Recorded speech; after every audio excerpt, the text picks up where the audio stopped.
What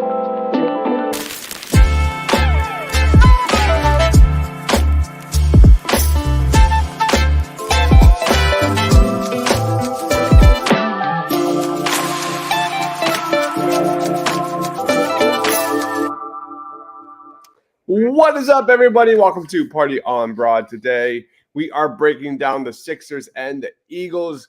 Eagles coming off a bye week, getting ready for the Kansas City Chiefs. The Sixers flying high, 8-1.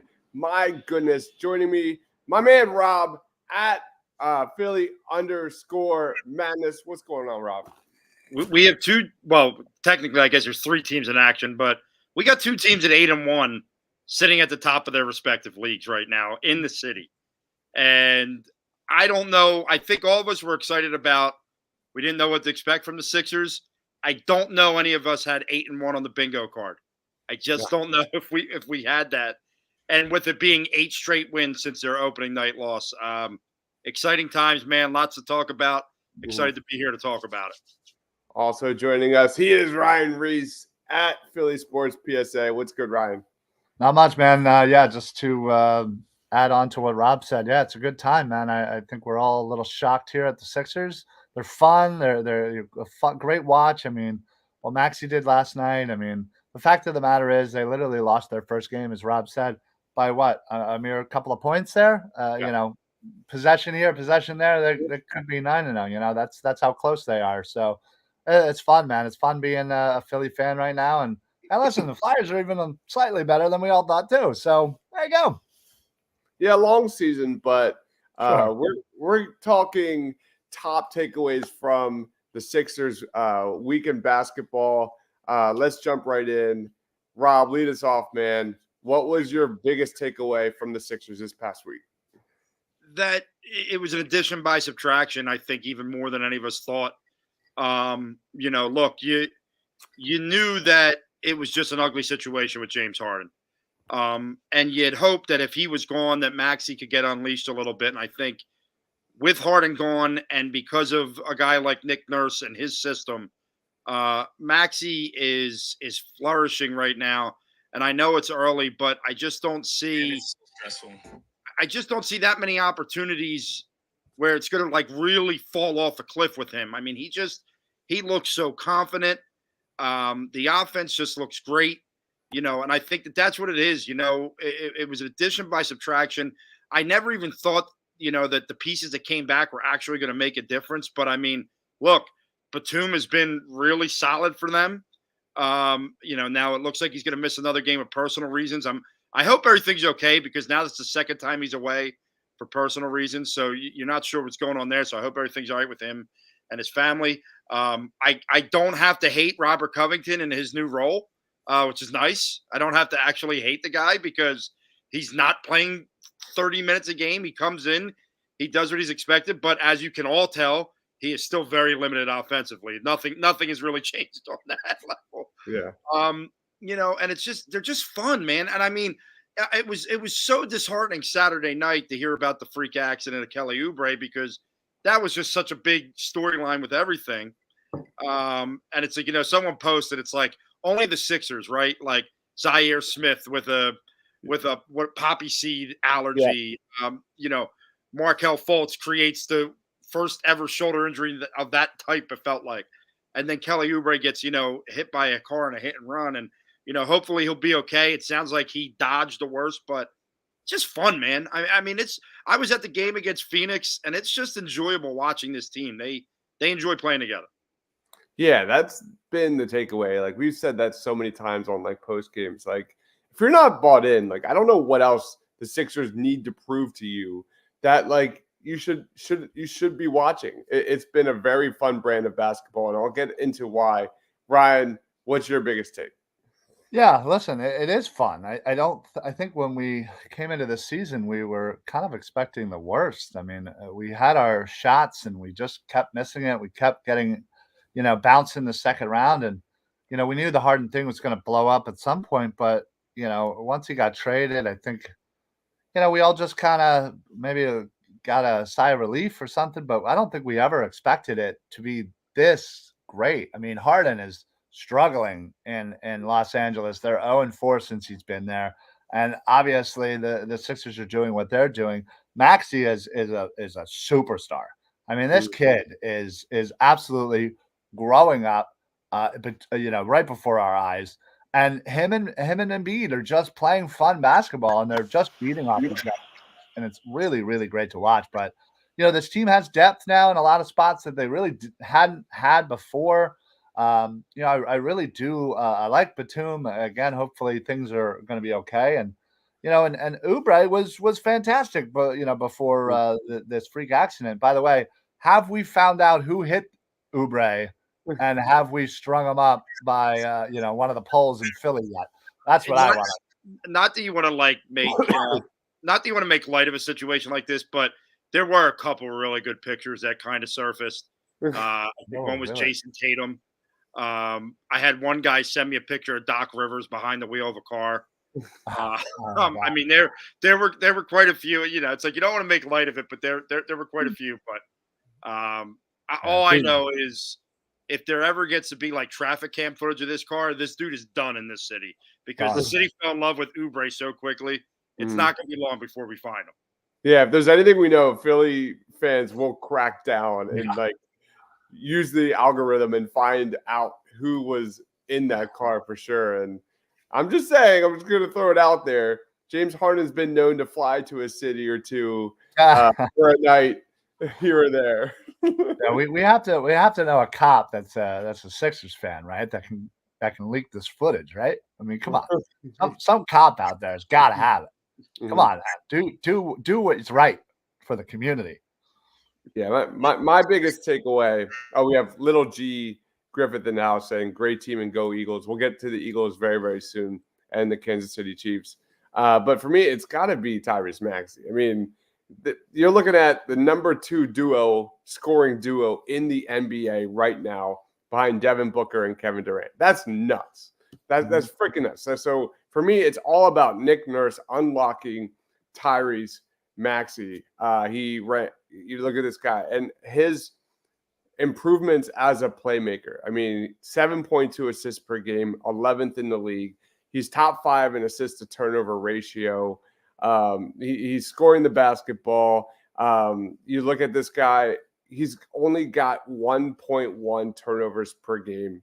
Of the top 10 players in the list where Maxey is listed, no one has fewer than his turnovers per game other than Chris Paul. Like, that's insane. I just can't believe his marked improvements every single year. His climb, his improvements, we're seeing it. And what we are seeing is his just dominance on handoffs. The gravity that Maxey and Embiid have in the pick and roll, it's left wide open shots on the perimeter. Defenses have basically zero shot to slow that down. We're seeing Maxey play at different speeds, find open guys on the perimeter. For me, it's Tyrese Maxey and what Nick Nurse has done to unlock this guy. And it's been truly incredible. So that's my take. This is all about Tyrese Maxey. Yep. Okay. Let's roll on to our next topic. The Sixers are 8-1 because fill in the blank. I'll start with you, Ryan. I mean, it's got to be Nick Nurse. I mean, has to start at the top. I mean, he is put together this system for this team that seems to just be fun. It seems to work. They all are buying in. They're pushing the ball a lot more.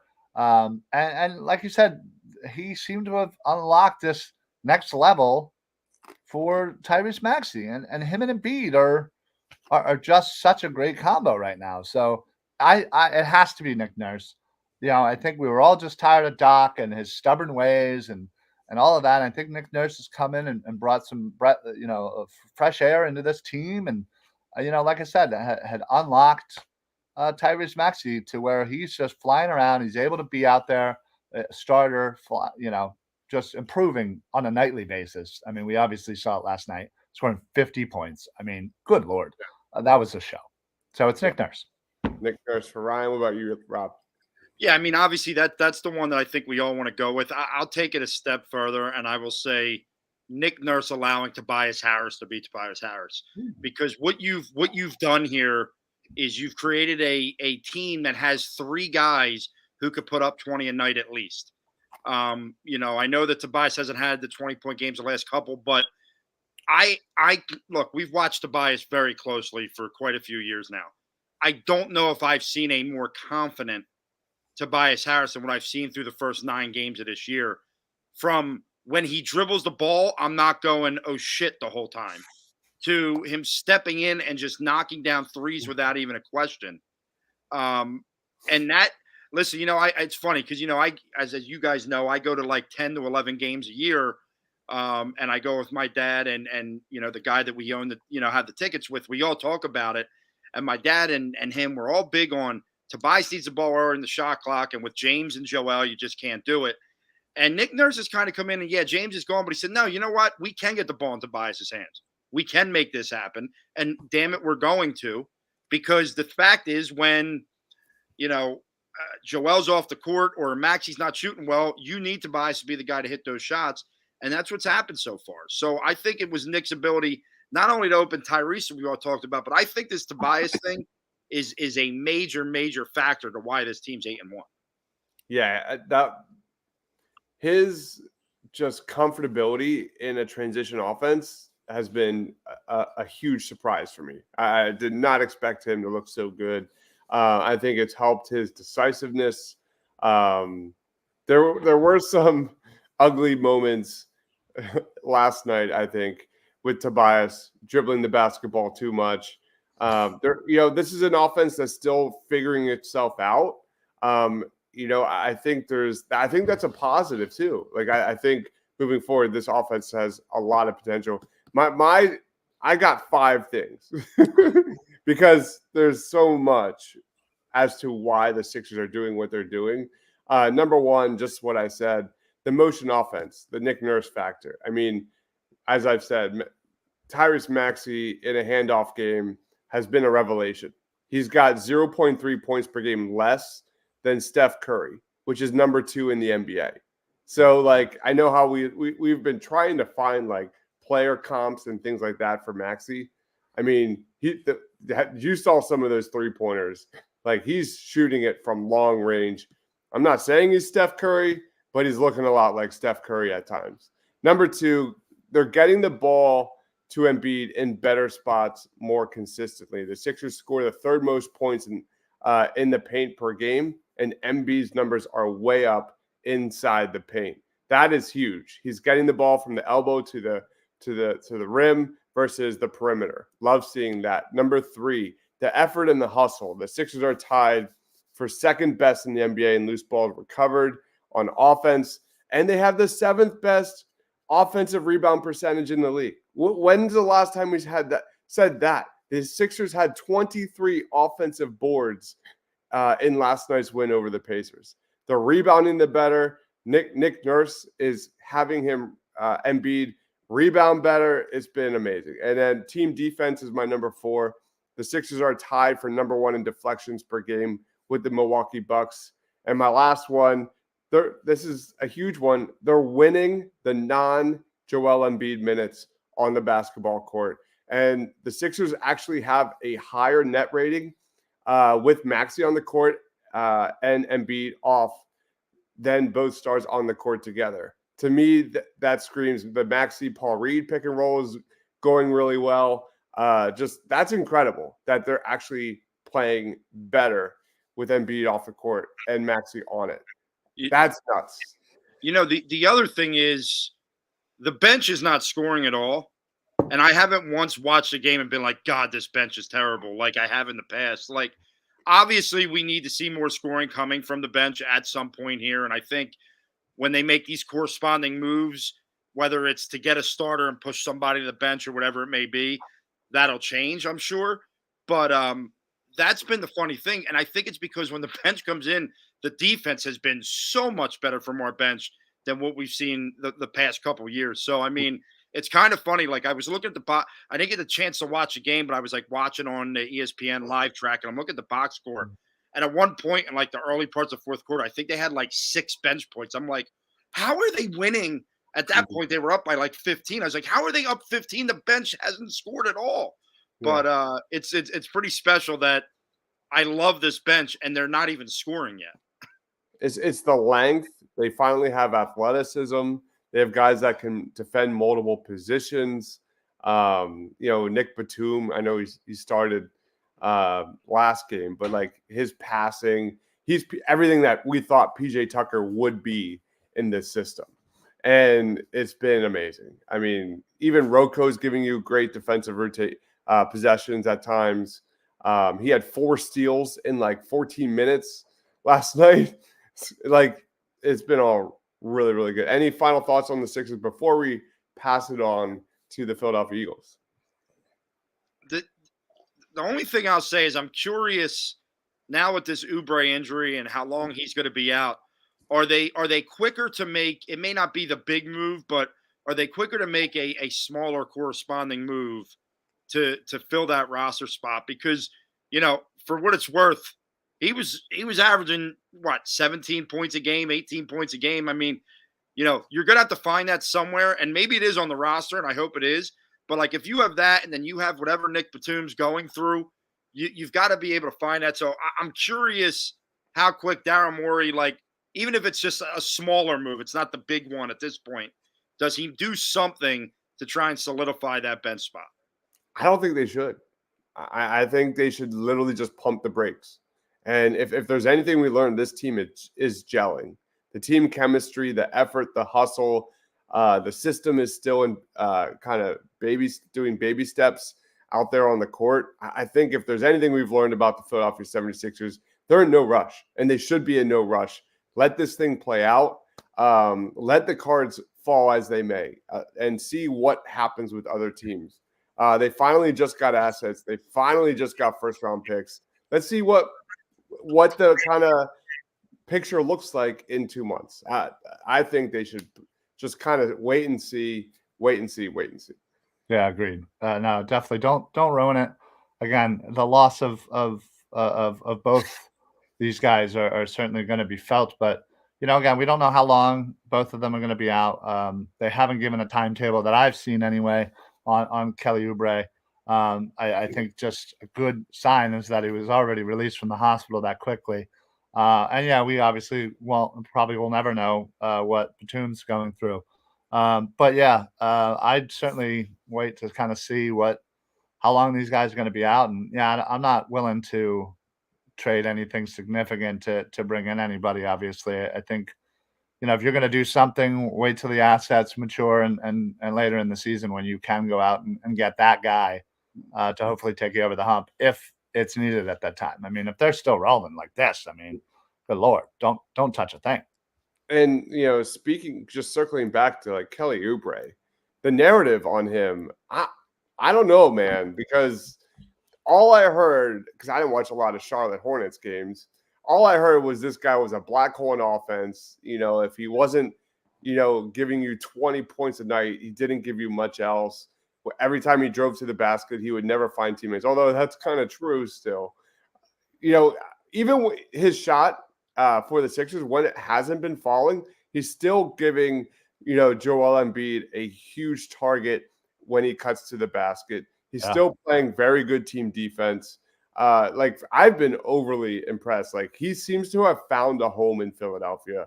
And he's one of those guys that I would extend. I know Morey's saving, everything for this offseason, but he is an amazing fit. And has been, I think, pound for pound, one of the best free agency signings across the NBA. That's how good he's been. Yeah. All right, let's roll on to the Philadelphia Eagles. We are going to talk storylines to watch between the Chiefs and the Eagles. Rob, what are you watching? There's only one storyline we're watching. Who is Taylor Swift rooting for in this game is the only storyline because, damn it, we all know She sat at every concert she's ever done and sang about being an Eagles fan and how they're her squad. Oh my Now God. her man's and them is over on the Chiefs. All right. I want to know, does Donna Kelsey get her a double jersey just like hers? That's what I don't care. It's the only storyline I care. No, I'm just kidding. But damn it, if that storyline didn't just take another buzz this week with Travis going over to Argentina and all that stuff. So you might as well just prepare yourself for Monday night to watch Taylor Swift and Donna Kelsey and the whole thing. They're going to be on the screen 57 times. It's just going to happen. On the first quarter. My daughter just heard me mention Taylor Swift's name, and her eyes just got so bright. So I'm telling you, it's going to be now. To me, it's going to be the storyline. I know a lot of people are going to want to say revenge. Now, this isn't about the Super Bowl anymore. Okay, you're 8-1. The Chiefs are 7-2. You're in a hostile environment on a Monday night. You're both coming off a bye. No one really has the advantage there. What I need to see is, has the Eagles offense got to a point where they can put up the points against a really good defense as Kansas City's had all year? That's the storyline. That's the matchup.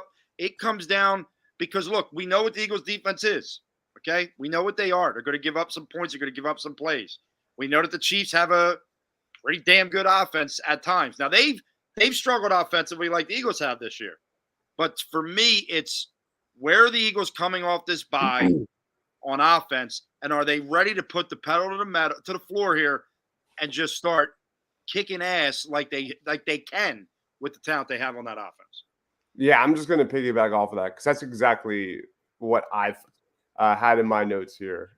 For me, it's Jalen Hurts being more involved in the run game and the return of Cam Jurgens, because the Kansas City Chiefs, we want to talk about Patrick Mahomes, but their defense is really good. It is very good.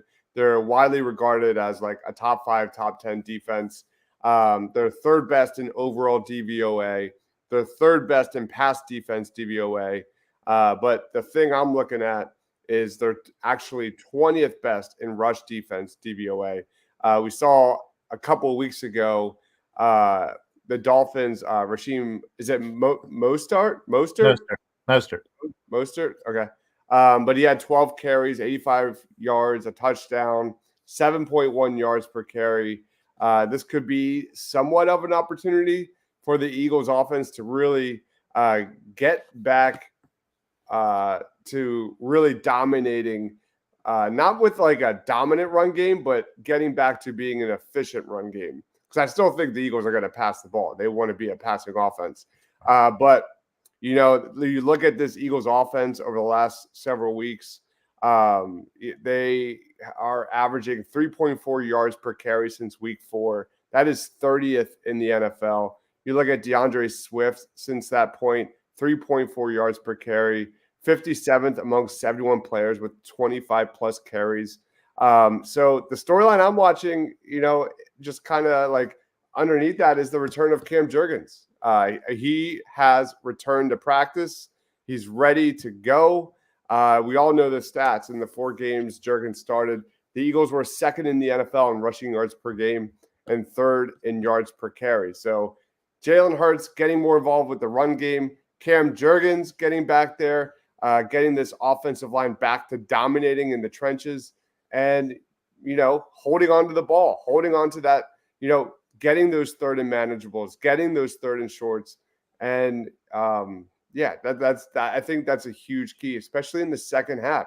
Look at last year when the Eagles really just sat on the ball and ran in the second halves. They haven't done that this year because of the injuries and rotating running backs and things like that.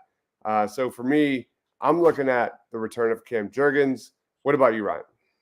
Yeah, I mean, that's an absolute great point. And I think just to slightly piggyback, this Eagles offense, as we've seen it, has been a little up and down the last, 4-ish weeks, actually, really the whole season. But and they're still putting up 25, 30 points a game. And they haven't really run the ball well. And now you're getting extra rest for Jalen Hurts, who even if he's not at 100%, the threat of him being able to run, it does so much more for that offense. And Cam Jurgens coming back, and DeAndre Swift running behind Jurgens, and the stats, I mean, just absolutely jump off the page. The difference when he's in there and when he's not. So I think the two of those things for the run game is going to be absolutely just monstrous. And when we can have a balanced attack, and again, I know they love passing the ball, but a little bit more even, that's when this offense is deadly. But the main storyline that I am actually going to be looking at is, will the pass rush be able to get to Patrick Mahomes? That is obviously a huge thing from the Super Bowl. Obviously, we have our 1,000,001 reasons why that didn't end up happening, but I think it's a sense of pride thing for those on that defensive line. Reddick, I know, have said certain things in interviews, and Graham and Cox and the like, but I think they're going to be really hungry to get after Mahomes. I mean, not only is he one of the best quarterbacks in the league, but they didn't touch him last time they played, and that means something to them, and they want to absolutely get after him. The Sodfather isn't putting the field down at Arrowhead, is Oh, he? He better not be. I'll drive out there. I'll drive out there swear to God, myself. I like old people. I like senior citizens, but I will go out there and tie him to a chair for the rest of the week if I have to. No, I was gonna bring that up, and you stole it, man. Yeah, no, I like I said, this defense needs to be better. Obviously, the defensive backs kind of get all of the brunt of everything, and rightfully so. They haven't been playing well, and they need a little bit more cohesion with Byard being here and Reed Blankenship being healthy, and again, the four of them plus whoever's out there kind of playing that nickel and whatnot need to really just figure each other out. I feel like it's almost not necessarily a communication thing, but just trusting each other. Just seems like there's a lot of plays that got broken down because they thought they had something, they didn't think they had something, stuff like that. But this defense overall needs to be better, but it starts with this pass rush. We can get to Patrick Mahomes, get in his face, get some pressures. He's never seen Jalen Carter, and he's about to see that big boy right in his face all game long. So that will make the defensive backfield play much better when they have no time. Mahomes has no time to throw. So I think that honorable mention storyline you kind of mentioned it is Bradley Roby coming back. I mean, listen, out of all the guys that have played in that position this year, I mean, it's not saying much, but he's had probably the most success out of most of the guys there. I would have really loved to have seen him in the slot against Dallas because poor Eli Ricks, I love the kid, but obviously just overmatched with a guy like CeeDee Lamb. Bradley Roby is a veteran. He knows how to play the position. It maybe allows James Bradbury to just focus on being an outside corner again. And, maybe he gets back, in the play that we hope to get from him. So I think getting Bradley Roby back could be another big spot for this defense. That's a great one, Rob. Excellent stuff. Definitely. That's been the Achilles heel for the Eagles for sure. And then we get to our last question of the evening. Oh, first of all, Quentin says Taylor Swift, his presence ensures more people will see the Eagles beat down the Chiefs, man. I hate how Taylor Swift is just everywhere.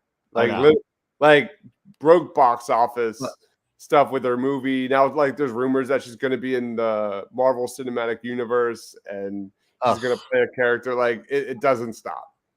Yeah, I think as Eagles fans, we're already sick and tired of her. By midnight on Monday, we're going to be burning Swiftie albums at the end of the game. So you have no idea. I'm seeing smoke come out of my daughter's ears hearing you discuss Taylor Swift in such a heinous way. She's the worst. Listen, I got to tell you, I don't like the way the NFL does it. And if you listen to the Kelsey podcast, they've kind of talked about it. Travis has. You can tell, as much of a fun guy as he is, it's more than what he's. It doesn't mean he's not going to, it doesn't mean he's going to stop seeing her or anything like that. But, I'm sure he's probably like, dude, just give her some space when she's at the game. Like she's up there hanging I'm a big Travis Kelsey guy. I love the guy. I think he's hysterical. Um, but yeah, it's getting overdone. And honestly, I kind of feel for the two of them at this point because I'm sure it's probably a lot for them at this point. But Monday Night Football, rematch of the Super Bowl. Yep. She's a Philly girl, like she's Yep. from this area. It's going to be, Yeah. if you thought it was bad that first Sunday night in New York, this has the makings of being just a saga like you wouldn't believe on Monday. Well, I mean, think about it. There's so many non-football storylines here. I mean, the rematch, the brothers, Mama Kelsey, the Swift thing, like all of these things are just not football, and I don't care about it anymore. We've beaten it to death. Let's just play some freaking football. Let's best in the AFC, best in the NFC. Let's see who's better. That's what I care about. What we all know, that NFL is loving it. They are. Oh, yeah. They're raking it in. Brand new demographic, getting brand new eyes to their sport. Yep. Do you know how mad they are that they already announced the Super Bowl halftime show? Do you know how angry they are that they didn't pick Taylor Swift right now? Like, could you imagine if, say it was the Chiefs and the Eagles again, and Taylor Swift was a halftime show? Are you kidding me? It would be a billion people would watch that. Oh my God. Yeah. It'd be incredible. Tech Quentin says she needs to dump Travis right before the Super Bowl. Yeah. I love it. Yeah. That's what Philly fans would do. Yeah. A true Philly fan would do that stuff. Let's get into our top 3 bold predictions for the remainder of the Eagles season. I'll go first. Number 3, Kevin Byard is going to lead the Eagles defense in takeaways. You look at the takeaways here so far, there's not a lot. You have Reed Blankenship with 2 picks.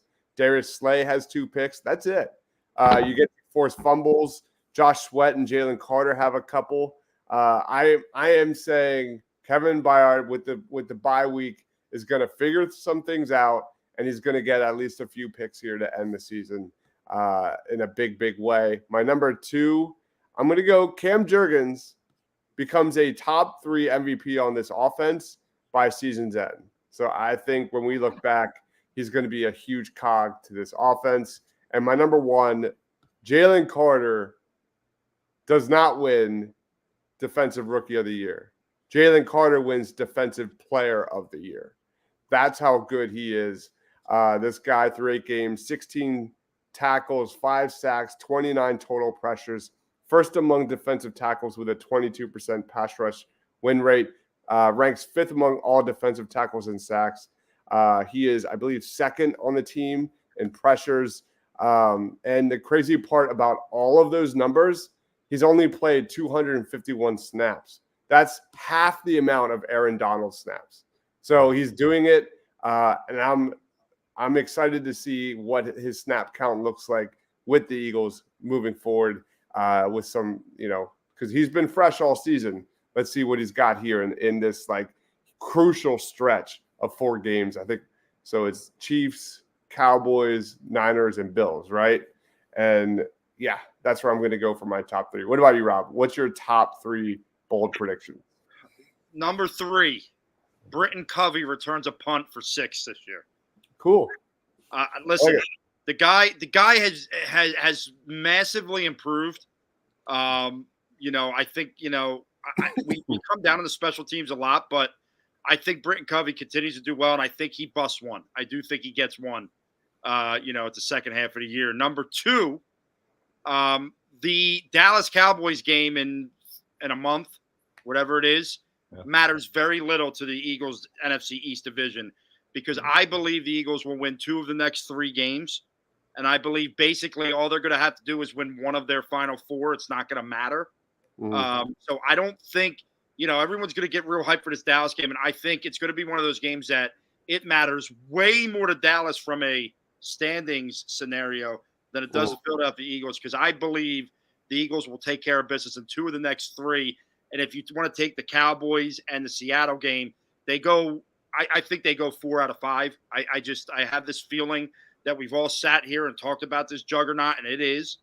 But it's like every time they win a game, the national pundits want to push the juggernaut back. First was Miami, and they're like, well, it was a Sunday night game in Philly. And then they played the Dallas Cowboys. Yeah, but if Dallas has this play go that way, they win. It just keeps getting pushed back. Yep. And I think the Eagles are the type of team with Sirianni. They take the bulletin board material, and I don't know what happens this week. I do have my doubts for this week. But when you're talking about Buffalo at home, who's losing 9-8 at halftime right now to the Denver Broncos, and they're home, by the way. When you talk about the San Francisco 49ers and all the nonsense they've talked, I like the Eagles' chances of both of them. And number one for me, Devontae Smith outperforms A.J. Brown for the rest of the season. Wow. I think defenses are going to start to try and go over to A.J. Brown. They're going to start trying to take him out. And I think Devontae Smith is going to be the guy because we have that rare situation that we've never had here where our quarterback trusts his number 2 wide receiver as much as he trusts his number 1 wide receiver. Mm-hmm. I think Devontae Smith has a big second half of the year here. All right. What about you, Ryan? All right. Number 3, Albert O becomes the number 3 pass catcher in this offense while in for Dallas Goedert. Nice. Listen, Hurts loves himself a good tight end. And, listen, Julio Jones, great story, but let's be honest. There's people out there like, well, obviously it makes sense. Julio Jones should just be the tight end. No, stop it. He's not a tight end. He's not playing tight end. Anybody who says otherwise, I'm sorry. I don't respect you. It's not smart. Just quit saying it. So listen, you might throw him a bone in the red zone every once in a while, but he really wasn't like a red zone guy. He just looks like he should be. Honestly, he wasn't a big TD guy when he was with Atlanta. He really wasn't. Anyway, so that's my number 3. I'm trying to keep all these in order. Number 2, A.J. Brown will eclipse 2,000 yards. Wow. I love the Devontae Smith prediction because I'm happy with either one of them, but I think AJ is just on such a roll, and just is going to just demand it and just fly through this. And honestly, some of the defensive backfields he's about to go up against are really not that good. So that's number 2. And what was my number 1? Oh man, I'm really blanking on my number 1. Jeez. Yes, I remember now. If the Eagles get the number 1 seed, guarantee win the Super Bowl. Wow. Nobody is coming into Philly and beating us. It's not happening. No one is coming into Philly and beating us. So that means we get back to the Super Bowl.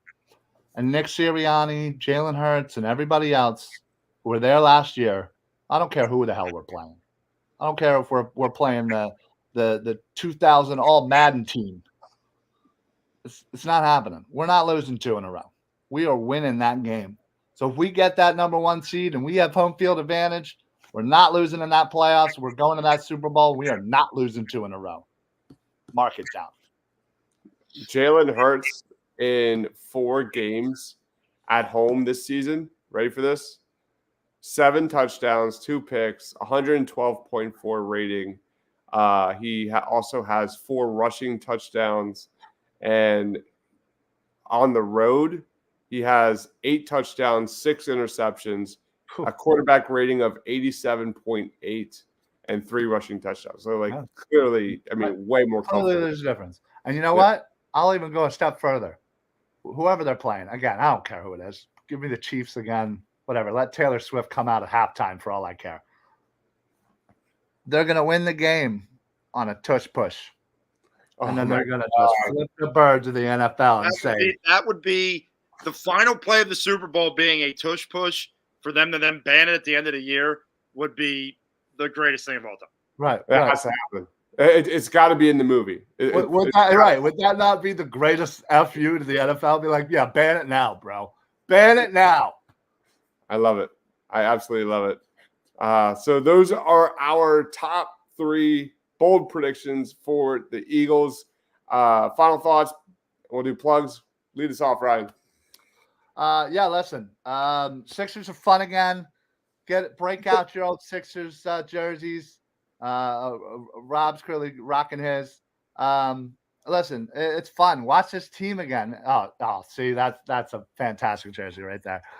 It's a great team again. It's fun. Honestly, the greatest thing has been me watching the games with my son. He's sitting there, we're watching, and maybe I had to go run, do something in the other room. I hear him screaming at the TV and yelling. Like, it's the greatest feeling as a father, just having your kid yelling at the TV, just like, the way I grew up. And yeah, it's just fun. Like, we're having a great time watching this team develop, seeing Maxey develop. It's awesome. And then the Eagles, listen, both teams are 8-1. Eagles it hasn't been pretty. It's not last year. It hasn't been pretty. We've winning ugly. We're winning games that maybe we shouldn't win. But guess what? This is an absolute team. And teams and great teams like the Eagles find ways to win games. And that's what they're doing. They are finding ways to win games. And like I said, this team just has to get through the next couple of games. I kind of am right there with Rob. I don't think it's as bad as people think. I think they maybe lose 2 at most. And then all they got to do is what? They got to play the Giants twice in Arizona? Please. The 3 of us could beat those guys. So I'm not worried about it. Number 1 seed, baby. Let's go. All the way to the Super Bowl. Other than that, find me right here on Twitter. Follow these guys. And, share the love. Give it a like. Give it a follow. And, all that fun stuff. Kind of like Jalen Hurts. The Sixers have also shown to play at their best, when from behind. Like, they have been resilient multiple times this season already, making adjustments in the second half. Just going to throw that out there. What about you, Rob? Yeah, look, I think, I was pretty disappointed with the fan reaction after the Eagles win against Dallas because I felt like there was this really negative thing because of the last 8 minutes of that football game. Prior to that, the Eagles dominated the football game. They were the better team. And anybody that says anything different is lying to themselves. Okay? They got a little, a little conservative on the play call. I thought the play calling got a little weak late in the game. They were the better football team. They did something that they haven't done, I feel like, in a while, and that's beat Dak Prescott while he was playing. They won the game. Okay? And that's how they've done it all year. They found different ways to win in different games. What I'm fearing from just our fan base, not the Eagles, is that at the first sign of a loss, it's going to be doom and gloom again. Guys, they're not going to go 16-1 this year. They're just not. This schedule gets really hard.